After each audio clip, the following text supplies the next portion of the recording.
Hello అండి. నమస్తే అందరికీ. అందరూ ఎలా ఉన్నారు? బాగున్నారు కదా! అయితేనండి ఈరోజు మా గార్డెన్‌లో హార్వెస్ట్ అయితే అన్ని రకరకాలయి ఉన్నాయండి.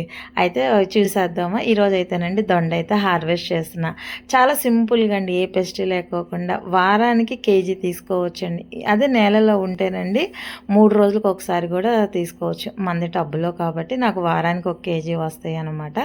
అయితేనండి దొండలో రకరకాలు ఉన్నాయండి. కాకి దొండని, పిచ్చ దొండని, అడవి దొండని, పెన్సిల్ దొండ. అయితేనండి మా పాదొచ్చేసి పెన్సిల్ దొండ అనమాట.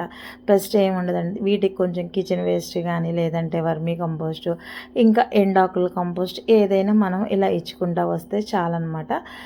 చలికాలంలో ఒక్కసారి కొంచెం తక్కువ కాపు అయితే ఉంటుందండి. ఈ సమ్మర్ కాబట్టి ఇప్పుడు మనకు బాగా వస్తాయి. వాటిని మనం చక్కగా ఆకులన్నీ ఇప్పుడు హార్వెస్ట్ అయిపోయిన తర్వాత ఆకులు ఇవన్నీ దూసేస్తే చాలండి. కొంచెం ఒక పిడికెడు కంపోస్ట్ మనకి ఏది అందుబాటులో ఉంటే అది వేసుకోవచ్చు. నేనైతేనండి కిచెన్ కంపోస్ట్ అయితే ఎక్కువగా యూజ్ చేస్తానన్నమాట. వచ్చిన కంపోస్ట్ వచ్చినట్టు ఈ దొండపాదులు అయితే వేస్తానండి. అందుకని మా దొండకాయలు కానీ మా దొండ మొక్క కానీ చాలా బలంగా ఉంటుందన్నమాట. అయితేనండి దాంతోపాటు కొన్ని కాకరకాయలు కూడానండి. ఈరోజు రకరకాలుగా వండుకోవచ్చు. దొండకాయ ఫ్రై, కాకరకాయ పులుసు అండి. కాకరకాయలు కొంచెం బెల్లం వేసి కనుక వండామంటే చాలా చాలా బాగుంటుందండి. ఉల్లిపాయ పులుసు కానీ కొంచెం బెల్లం వేస్తే చాలా బాగుంటుంది. ఈ విధంగా అండి కాకరకాయలు కూడా ఉన్నాయన్నీ అయితే కోపిచ్చేసాను. అది యాపిల్ మొక్క అని పీనట్ బటర్ అని చక్కగా పూత అయితే కూడా వచ్చేసింది. ఇట్లాగండి మన గార్డెన్లో మన చేతులతోనే రకరకాల హార్వెస్ట్లు కొంచెం వచ్చినా చాలండి. అదొక తృప్తి అనమాట. మనం పండించింది మన పంట అండి, మన ఆర్గానిక్ పంట. అది ఎంతైనా వెల కట్టలేదండి.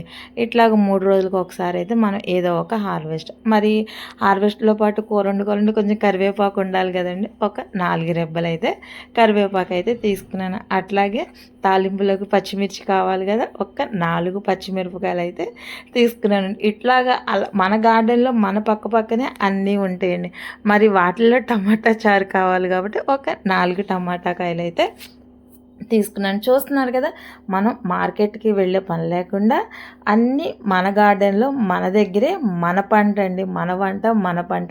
ఈ విధంగా అయితేనండి చక్కగా హార్వెస్ట్ అయితే ఇంకా చేసేసుకున్నాను. ఇక శేఖర్ గారు కూడా ఇంకా నాకు టైం అయిపోతుందని నాకైతే ఆ ప్లేట్ అయితే అప్పు చెప్పేసి అయితే వెళ్ళిపోయారండి. ఇంకా ఆయన వెళ్ళిపోయిన తర్వాత అయితే కొంచెం గోంగూర, లేత గోంగూర కాడలు అయితే కూడా తీసుకున్నాను అనమాట. చూస్తున్నారు కదా వాటర్ యాపిల్ ఎంత పూత కానీ కాత కానీ కాయలతో కానీ ఉందో.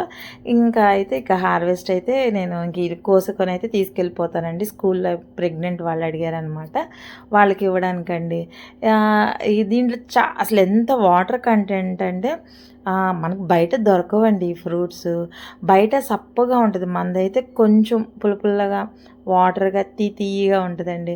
అయితే ఈరోజు నేనైతే ఆ వీడియో చేస్తానే ఒక ఫ్రూట్ అయితే తినేసాను. ఇట్లాగా మన దగ్గర లేని ఫ్రూట్స్ అనేది లేదు, లేని హార్వెస్ట్లు అనేది లేదండి. నిదానంగా మనం 1 బై 1 మొక్క పెంచుకోవడం అనమాట. అట్లాగే సపోటాలు గడగ చూస్తున్నారు కదా, ఇక సపోటాలు అయితే హార్వెస్ట్ చేయాలండి, కోసేయాలన్నమాట. అది కూడా మీకైతే నేను చూపిస్తాను. అయితేనండి ఈ మొక్కలన్నీ బలంగా పెరుగుతున్నాయి అంటే నేను వేసే కంపోస్టేనండి. అదేనండి కిచెన్ కంపోస్ట్. మీకు చాలా వీడియోలో నేను కంపోస్ట్ని అయితే తీసుకొచ్చి అట్లాగా పైనే వేసేస్తానమాట. డాబా కాబట్టి ఎండిపోయి నాకు తొందరగా కంపోస్ట్ అయిపోతూ ఉంటుంది. చూస్తున్నారు కదండి ఎంత కలర్ఫుల్గా, కళ్ళకి ఎంత గ్రీనిష్గా కలర్ఫుల్గా రంగురంగులుగా ఉన్నాయి. మరి నచ్చితే ఒక లైక్ చేయండి, షేర్ చేయండి, సబ్స్క్రైబ్ చేయండి. మీ సుకన్య గార్డెన్ కామెంట్ అయితే చేయండి, మర్చిపోవద్దే. బాయ్.